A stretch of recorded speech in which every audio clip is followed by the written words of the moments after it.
Testing, testing, 1, 2, 3. 1, 2, 3. All right. Let's see.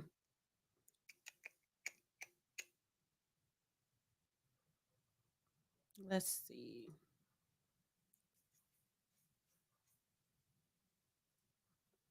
Oh, I'm here. Let me go here.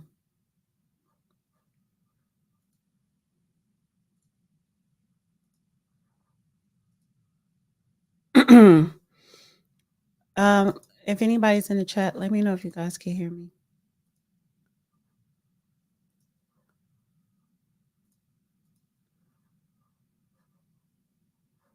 Where can I set this up at? No. Let's go. Let's see, Mario.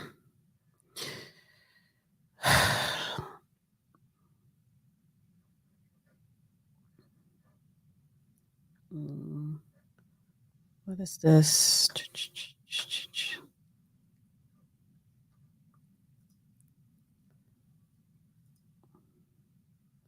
Oh no, he's doing that. Where is the thing at? X Premium. No. No. Communities. No. I don't want that. Let's go to Explore. I guess I'm going to have to. I don't want to go to YouTube. So where is it? Okay. This is Benny. That's that one. Kamala gives speech. All right. Let's go here. To the White House. So following the latest here on a busy election day, we'll hear from Harris as it was 5:34 this morning that it was called for Trump, and it was 4 o'clock Eastern. So just about 12 hours since the race was called. We're still yet to hear from her. And of course, we'll take you out to these comments as soon as they get going here on Live Now for Fox, as soon as she steps up to the podium, but no seal as of yet, which usually signifies mere moments away. All right, let's continue on here to discuss what is going to be said, what was happening over the last. All right, so welcome, guys. Good afternoon. Yesterday, I did an 8-hour show, watch party, election watch party. And as we all know, President Trump, he is 47. He was 45. Now he's 47. Is she conceding at the White House or Howard? At Howard. She was supposed to concede last night. And that bothered me that she did not. So this is supposed to start at 4. Good afternoon, everybody. Please like and share. So on this channel here, which I named The Real Judge Joe Brown 23, I'm like, when I show videos and stuff, this really catered around X. So I'm not going to show the speech on YouTube. All the videos will be coming from X on this channel. And I wanted to bring live her concession speech. She was supposed to give this last night. Instead, she sent out Cedric Muhammad. I believe he is the head of some type of Democrat committee, and said that she will not be giving a speech last night. And for me, that was so unpresidential for her to skip out from talking to her supporters at that rally. You had college students from all over the nation there at a historical Black college. That should have been the speech of her effing life. And for her to skip out on all those people last night, because what? Because you could not bring yourself to concede to Donald Trump? Poor sportsmanship, unpresidential, and she was never presidential material. And she proved it. She showed who she really is. You know what that's saying? It says, when a person show you who they are, believe them the first time. She showed us who she is dozens of times. But last night, she told her supporters, F you, I don't feel like talking because I'm upset. So now what? Those same people who traveled far away, then now they have to come back to Howard if they can to see you concede. Now, she did call President Trump this morning and congratulated him. That call should have been last night. I was pissed for them last night when she did not come out and speak. That says a lot about her character, about the Democrat Party. And maybe she didn't want to come out and say anything because when you scurry off like that, the Democrats, they're always planning something. So maybe they had to go and plan something. Because 3 months before 47 is inaugurated? A race call last night, but we got one, as we know.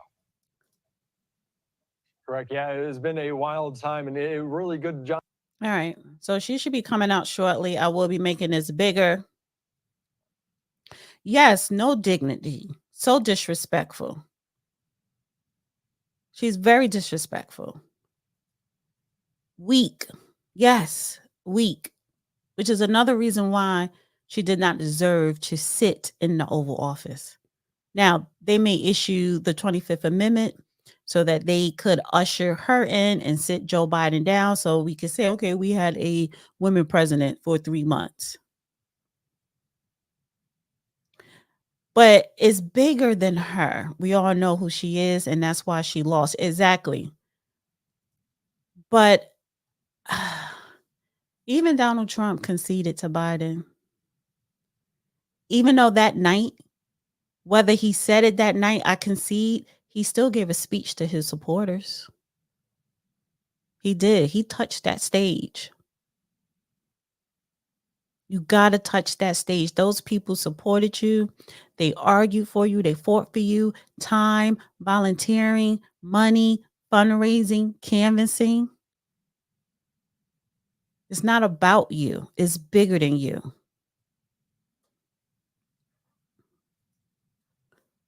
She is still a sitting VP. And, I'm not in the mood to hear other people commentary because I got my own commentary. And I'd rather hear you guys commentary. Joe Biden is having the last laugh. Yes, or last. Yeah. And as he should. You do dirt, you get dirt. Exactly.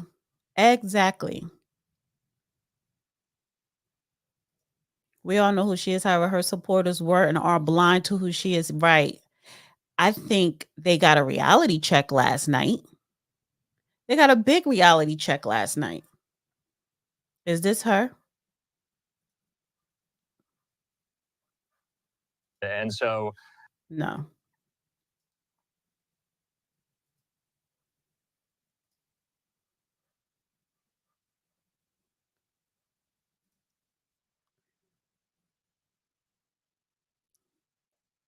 They got a big reality check last night. Yeah. I bet she made some advertising money. I bet she made some dollars advertising the pocket teleprompter. Yeah. And you know what? And I wonder if she's going to use a teleprompter for her concession speech. You might as well. You've been using teleprompters all this campaign. She was the wrong candidate.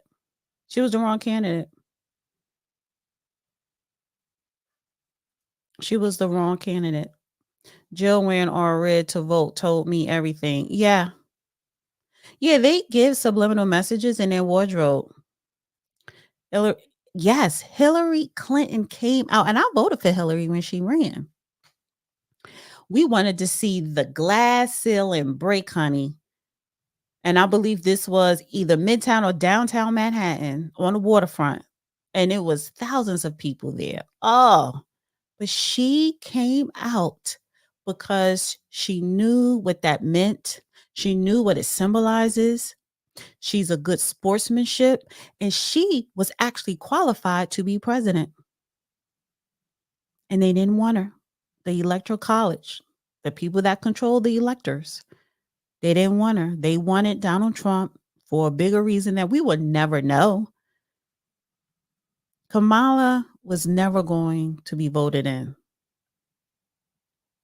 Not only did they not want her, they can't stand her, and they know she's not serious.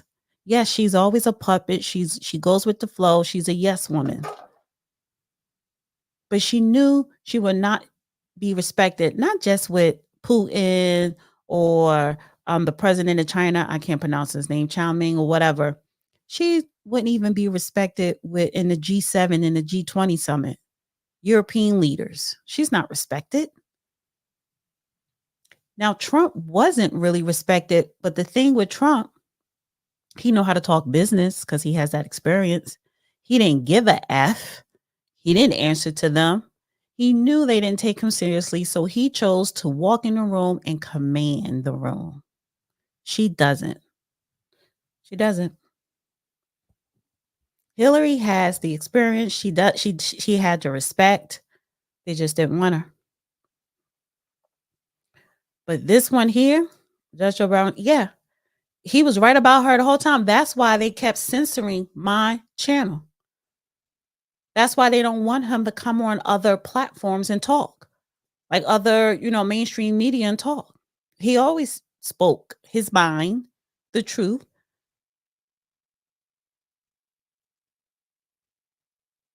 See, people who really do speak truth, they try to silence them first or suppress them.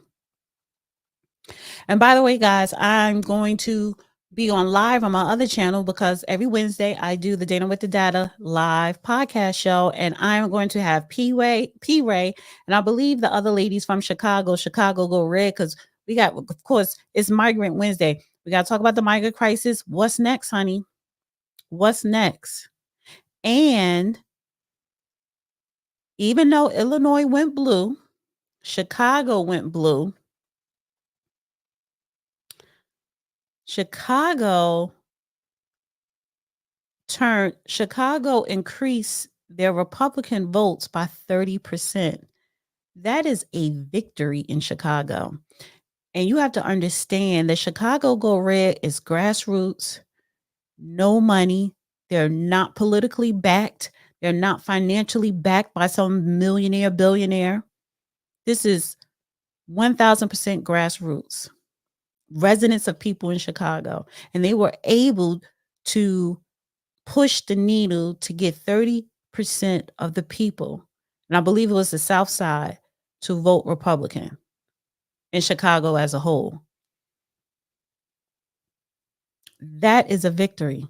So with that momentum coming out of Chicago, especially for Black Americans, with that momentum coming out of Chicago is ground zero.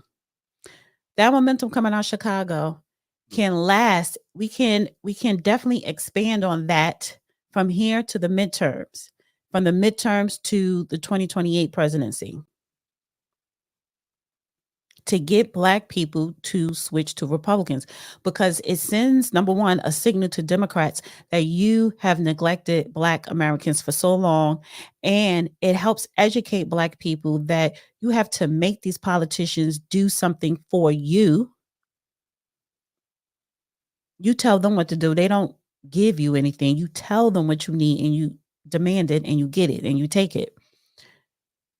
So it's about re-educating Black America on how to get public policies specifically for their needs. Because every other group in this nation, they do that. They exercise that right. And that is your right. That's what makes America a republic.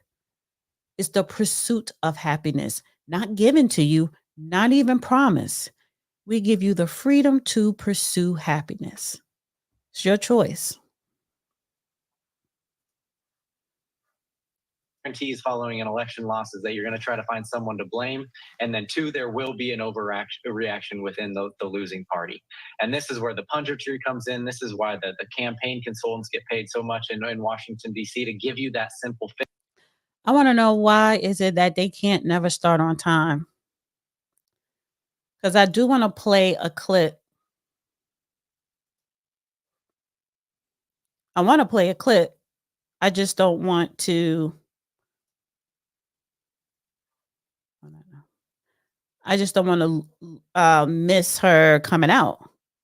They said 4:00, but they never start on time. Let's see. I should have downloaded the clip. Let me see if I could download the clip. So that way I don't have to lose Twitter video download. Yeah, because I don't have to lose that spot.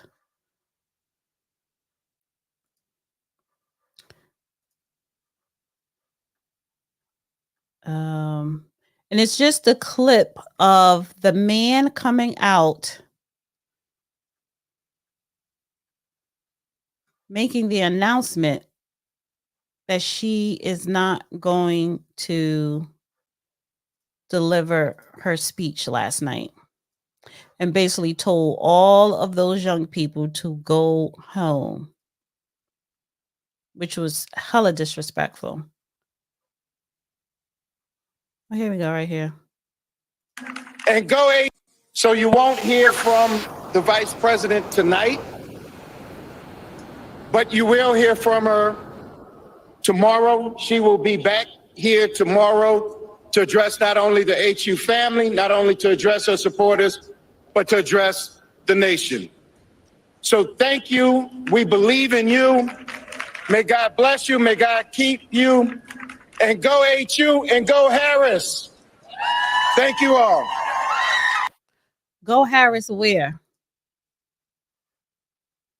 Where's she going?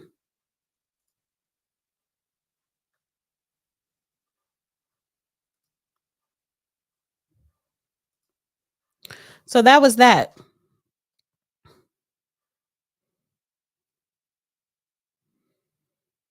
She would not be coming out to speak to you all tonight.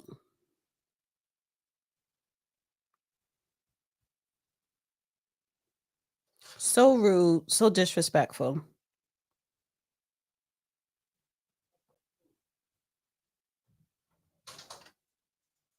I'll just put it right there.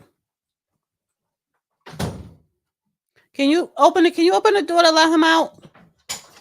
Come on. Come on. Get out of here. Go ahead. Go. Go. Here.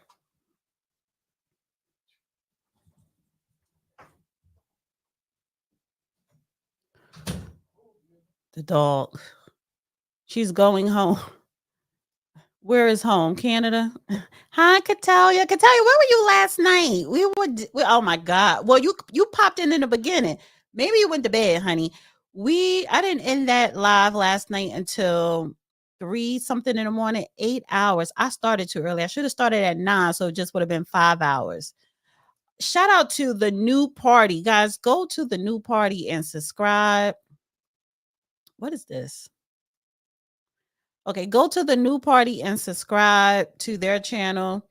Nora rocked out with me from the beginning to the end, and she didn't have to. She didn't have to. I was gonna go to bed. But it got so good.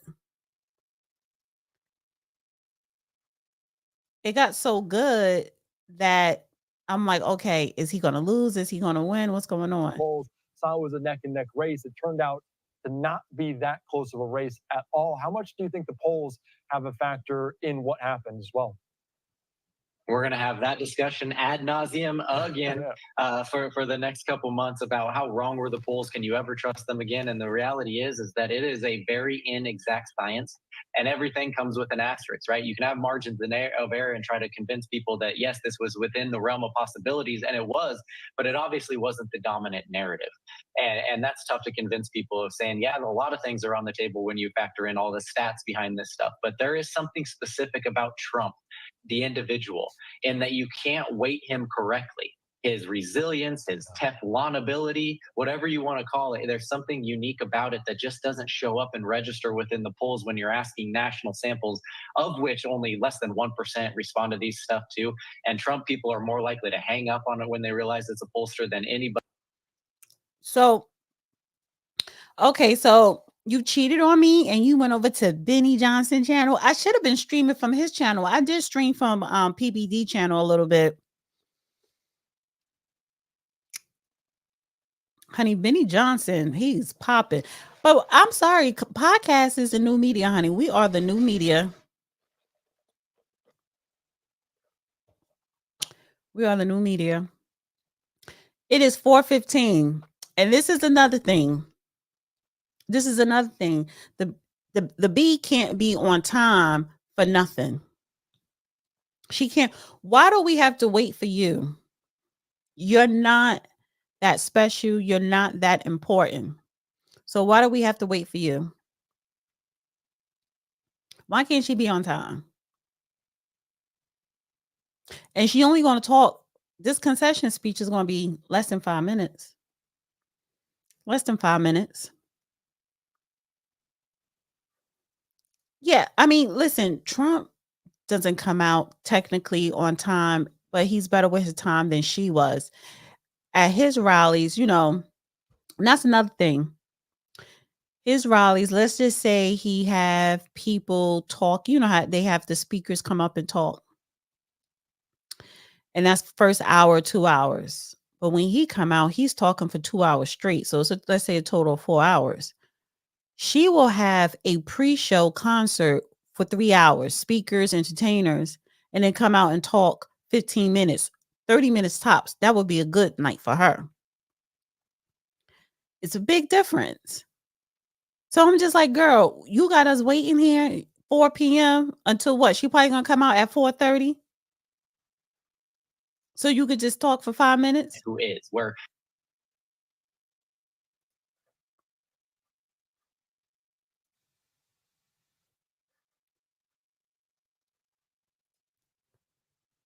So yeah.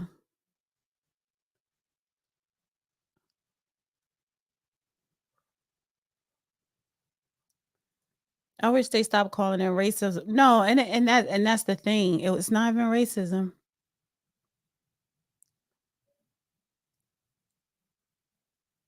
It's not even racism. She should have just came out and yes, that's why they do it that night to get it over with. Just get it over with. There was no, I guess she was hoping that something would change overnight. You know, some miracle. No, it was done. It was done.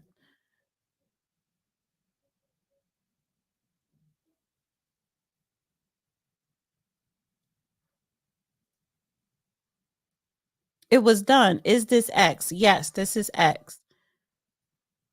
It was done. And you know why also it was done? Because they didn't want to deal with the courts. Oh, because if Pennsylvania did not turn red, they would have been tied up in court. They didn't want to go through all that. Yeah, and I'm just like, why is she acting like, and yeah, they have to will it out against her will. I think she really wanted to play president because that's what she would have been doing, playing president.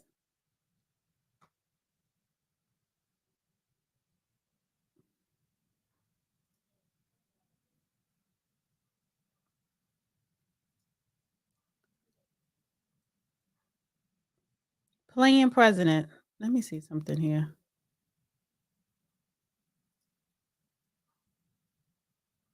Okay, that's Associated Press. Let's see what they're talking about. But if you look at the down ballot tickets, we just had Michigan go for Alyssa Slotkin, the Democrat. We had Tammy Baldwin keep her seat for Wisconsin, 2 battleground states, even though they did go for Trump in the presidency. What do we make of that dynamic where one goes red on the top of the ticket but blue down ballot? This is a return to the past that we have had an historic smallness in the number of split ticket voters within our elections, that basically we now have state elections that follow whatever your state did at the top of the ballot. And a return to a different era here where we used to have the split ticket voting was relatively common. And we see it in Arizona and Wisconsin and Michigan, where those candidates were able to carve out a reputation distinct from the presidential candidate, which is really hard to do in a national political presidential age. And their methods may have been different, but they have been able to walk that impossibly fine line to walk of saying, I get that I am not a full-on Joe Biden, Kamala Harris supporter. Here's where I differentiate you. Here's where I will represent you Arizonans or Michiganders or Wisconsinites a little bit differently. And somehow that worked in a Senate election, which obviously has become more and more nationalized. So it's a case study for sure, but it's not historically atypical. It's just been a while since we've seen this so common within Senate ranks. So, we should wait till the dust settles here because I'm trying to kind of parse this in my own brain about some of the themes with this election, especially about Kamala Harris as a candidate. herself, she underperformed with so many groups that Biden did so well with in 2020. And in some of these really, really solidly blue states, Maryland, Illinois, New York, she only won New Jersey by 5. Some of these states that are solidly Democratic, she underperformed Biden there. She underperformed Biden with, the youth vote, that 29 demographic, with minorities, with Black men, especially with Latino men as well here. So is this indicative of the United States' complexion electorally changing, or is it squarely on how Kamala Harris was as a candidate? The main question, and this is where there's going to be the campaign industrial complex is going to make a lot of money telling you that they have the answers. And we don't know yet. And in fact, it'll take a generation to try to see these shifts. Okay. And so this is where it's helpful to know the history of this stuff, because when you look back at realignments, you don't know when they're happening. You see them after the fact. And I think this may be the seeds of something like that, where just the generations long voting blocks that we associate with one party or another, they may have some cracks in there. And right now, those cracks are shifting and that may be a messaging thing, that may be a candidate thing, that may be just an economy thing, or it can be all of the above. And who cares what the reasons are? But I promise you that there's going to be millions and millions of dollars spent trying to get better answers to those questions. So on the realignment question, though, you heard a lot of talk about 2008, Barack Obama's resounding victory over John McCain and the Obama coalition that he accrued to get that victory here. I've seen some reporting today essentially saying the Obama coalition doesn't exist anymore, that it's dead, that Kamala Harris was trying to go for it and she failed. So we talk about realignment here. That's why I asked, was the Harris-Walz campaign overly enthusiastic and positive to think they could bring back that Obama coalition or not? So no, that's the thing. Obama didn't like her. That was the rumor. And you could tell with the lack of support he gave her, he came out at the 11th hour. And on top of that, Black America as a whole is really tired and sick of Barack Obama. They definitely don't trust him. They know he's a fraud, just like she is.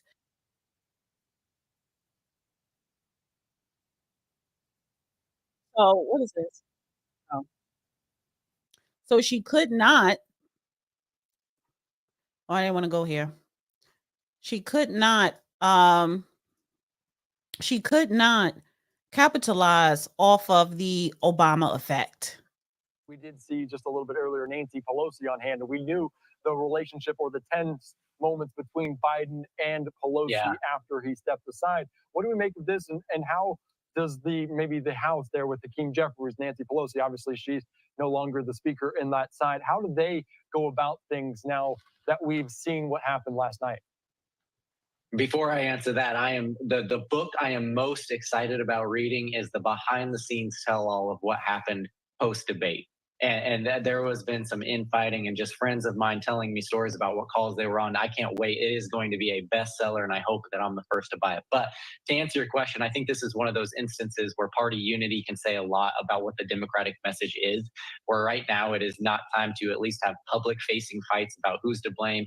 But there is an interesting moment here where it would probably say more that she didn't show up or other leaders didn't show up in support of their candidate than if they did, and what does that mean for their future? They have a reckoning to be. They're going to have a. There's always a book that somebody is going to write. There's always. I never read those books, but yeah. Oh, there go Tim Walz's ass. And can you imagine? Who was going to take him as VP seriously? It's bad enough we had her. First, see some discussion over his pick as VP, and that goes into the blame game as well that we've been talking about, Casey, with you several times over. Bad enough we had Tim Walz. Was this a pick? Was he in the realm of a possibility of this blame game to maybe sway the election? Was his pick controversy? And can we look back at that? That's her family coming in. People are, and they've already started. But even picking Josh Shapiro in the one state you had to win wouldn't have stemmed the tide. This is what I mean when you say that we're looking for simple answers, and the reality is that not much could have changed us outside of a different economy and definitely a more popular incumbent president, passing the reins down to his VP. Yeah, Andy, let's take that shot full here. Casey, we're probably going to get the vice president soon, but I just wanted to ask, come January 20th, 2025. And it looks like she is just stepping out. Okay, So I'll save that question. Save that question for later. Perfect. I was tired anyway. All right. Well, Casey, thank you so much for joining us. Let's take this live and full at Howard University as Vice President Kamala Harris stepping out to make this concession speech. Let's listen into it here, live, raw, and unfiltered.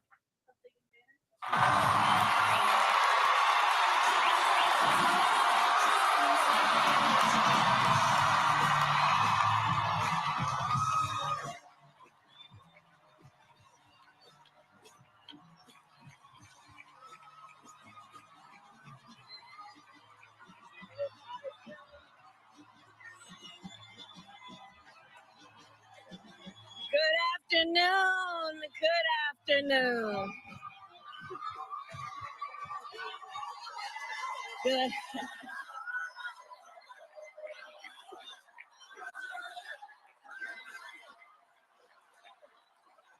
Good afternoon, everyone. Good afternoon.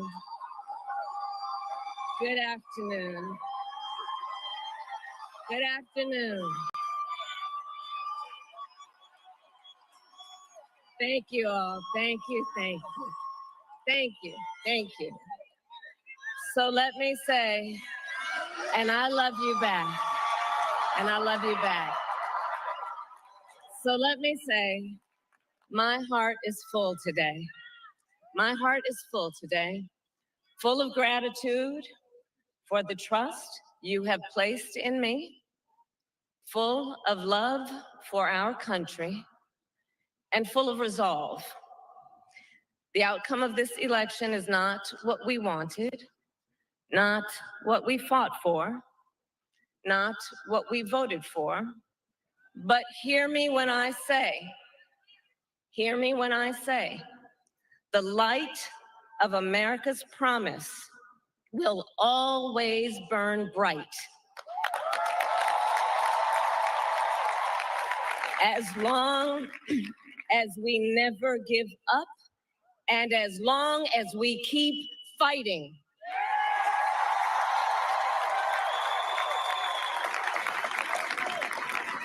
To my beloved Doug and our family, I love you so very much. To President Biden and Dr. Biden, thank you for your faith and support. To Governor Walz and the Walz family, I know your service to our nation will continue. And to my extraordinary team, to the volunteers who gave so much of themselves, to the poll workers and the local election officials, I thank you all. Look, I am so proud of the race we ran and the way we ran it. Over the 107 days of this campaign, we have been intentional about building community and building coalitions, bringing people together from every walk of life and background, united by love of country with enthusiasm and joy in our fight for America's future. And we did it with the knowledge that we all have so much more in common than what separates us.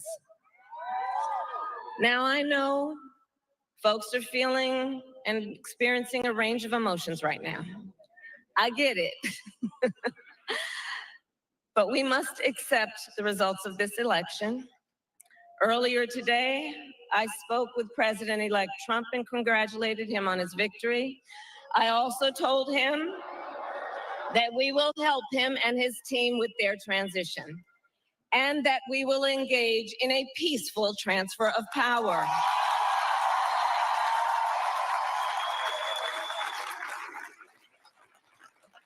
A fundamental principle of American democracy is that when we lose an election, we accept the results. That principle, as much as any other, distinguishes democracy from monarchy or tyranny. and anyone who seeks the public trust must honor it. At the same time, in our nation, we owe loyalty not to a president or a party, but to the Constitution of the United States.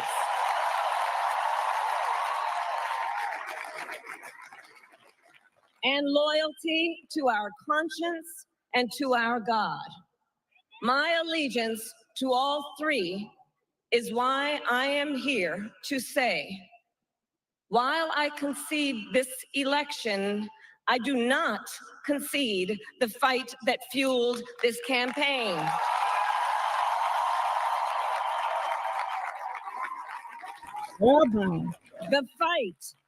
The fight for freedom, for opportunity, for fairness, and the dignity of all people.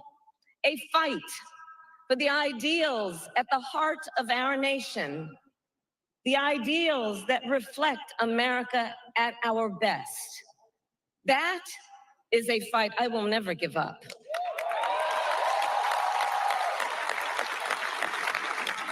I will never give up the fight for a future where Americans can pursue their dreams, ambitions, and aspirations, where the women of America have the freedom to make decisions about their own body and not have their government telling them what to do.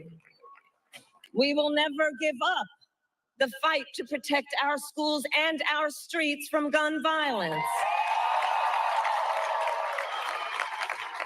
And America, we will never give up the fight for our democracy, for the rule of law, for equal justice, and for the sacred idea that every one of us, no matter who we are or where we start out, has certain fundamental rights and freedoms that must be respected and upheld.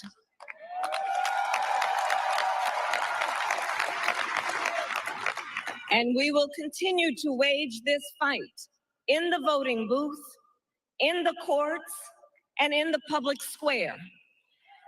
And we will also wage it in quieter ways, in how we live our lives, by treating one another with kindness and respect, by looking in the face of a stranger and seeing a neighbor, by always using our strength to lift people up, to fight for the dignity that all people deserve. The fight for our freedom will take hard work, but like I always say, we like hard work. Hard work is good work.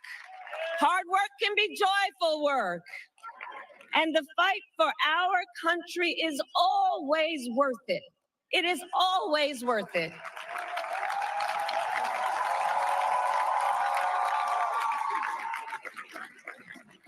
To the young people who are watching, it is,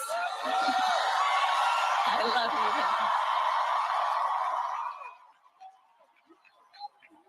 you. To the young people who are watching, it is okay to feel sad and disappointed, but please know it's going to be okay. On the campaign, I would often say, when we fight, we win. But here's the thing. Sometimes the fight takes a while. That doesn't mean we won't win. That doesn't mean we won't win.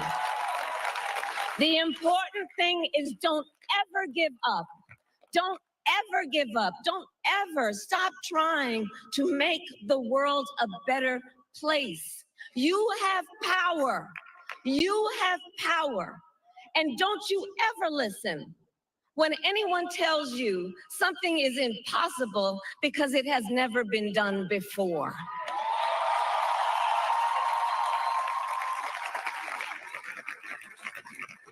You have the capacity to do extraordinary good in the world.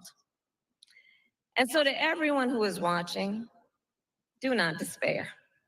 This is not a time to throw up our hands. This is a time to roll up our sleeves. This is a time to organize, to mobilize, and to stay engaged for the sake of freedom and justice and the future that we all know we can build together.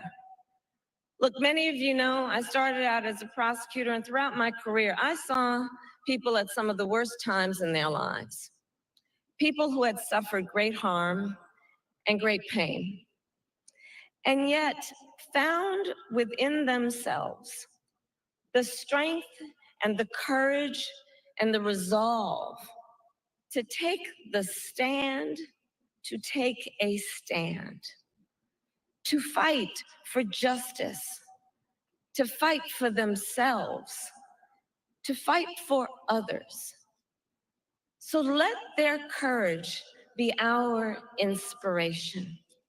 Let their determination be our charge. And I'll close with this. There's an adage an historian once called a law of history, true of every society across the ages.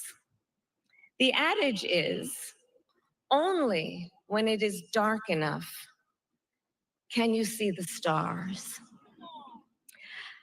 I know many people feel like we are entering a dark time, but for the benefit of us all, I hope that is not the case. But here's the thing, America, if it is, let us fill the sky with the light of a brilliant, brilliant billion of stars. The light of optimism, of faith, of truth, and service.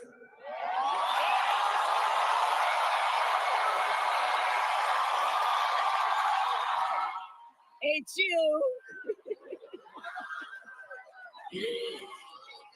And may that work guide us, even in the face of setbacks, toward the extraordinary promise of the United States of America. I thank you all. May God bless you, and may God bless the United States of America. I thank you all.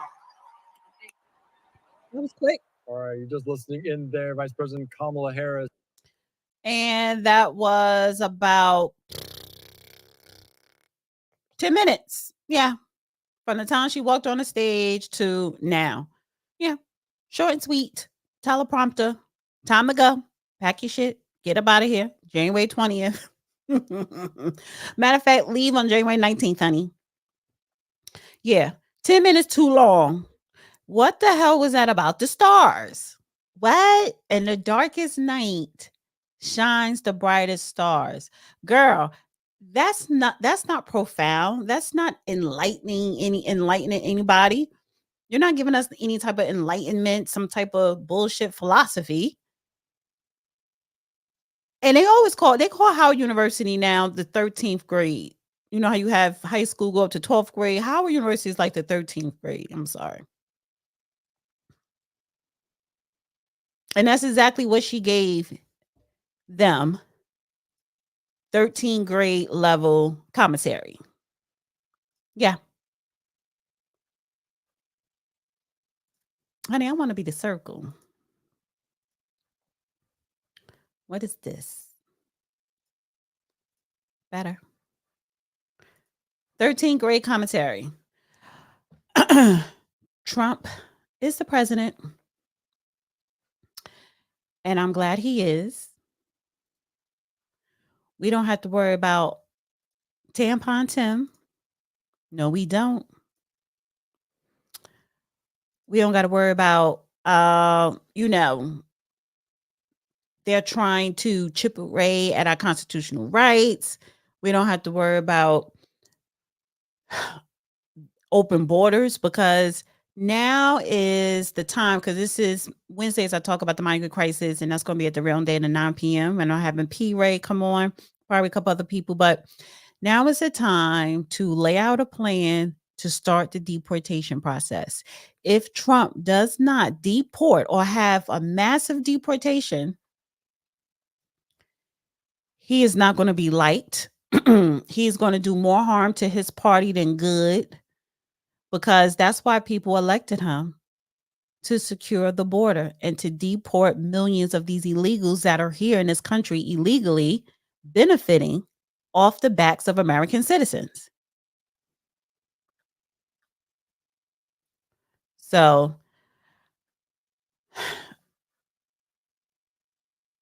this is what really done it with me with Kamala. And I'm going to leave this before I get up out of here. This was really the scene last night at that Howard University rally. This was the energy, the feel in the air. You know, it looked like the air was just sucked out of everyone there. All of her supporters and, you know, people who volunteered. But for me, when I do my show tonight on the road, Dana, I am going to talk about those black people, those fake ass black boule people that was riding on her imaginary dick, trying to shame, blame other black people who were Republicans or voting Trump, and explain why Kamala should be president. You have this Bishop Talbot Swan. Black people are 2 laws away from the plantation. That was 10 hours ago. Like, dude, you sound stupid. Black people are already on the plantation if they are a registered Democrat. But this was the moment that I didn't care too much for Kamala when she made this comment. I'm not going to sit here and say I'm going to do something that's only going to benefit black people. No. I'm not going to sit here and say I'm going to do something that's only going to benefit black people. No. I'm not going to sit here and say I'm going to do something that's only going to benefit black people. No. And that is why black people don't trust her. That is why she always had a hard time. That is why she was always second guessed and questioned. You know, all of a sudden now your name is Kamala. We've been saying Kamala for the last 8 years. That is why, you know, she's not presidential, because you say you're not going to do anything for black people, but you did a lot of things specifically for LGBTQ community. You did a lot of things specifically for the Asian American and Pacific Islanders. You did a lot of things for particularly, I would say, women. You did a hell of a lot of things. No, matter of fact, she didn't do a lot of things for women. You did a hell of a lot of things for illegals, and they're not even citizens. You gave them over $5 billion in resources. You did a lot of things for Ukraine. You did a lot of things for Israel. So she's full of shit. And when she made this comment on the grid, because when she first decided to run for president, I was like, okay. Because I'm like, okay, she look black, sound black. You know, I think I'm going to probably throw my support behind her, because I really liked her in the Senate. But she did this grill. She would never live this down. She would never live this grill interview down, the grill interview down. She could have lived it down if during her campaign, she would have went into the barbershops in the beginning and in the middle. She should have released a more realistic platform, public policies for black men and black people, because what she rolled out was some BS. So again, her intentions were all falsehood. She did not have good intentions, because it was all about her party, all about herself, all about her party. She never had a real plan, a real vision for this country. She is a yes man. She goes with the flow. She's a puppet. She's not a commander in chief. Nobody likes her. Nobody respects her. She's not taken seriously because she is just not qualified. There are so many other women who are qualified, but the party did not want them. They wanted her.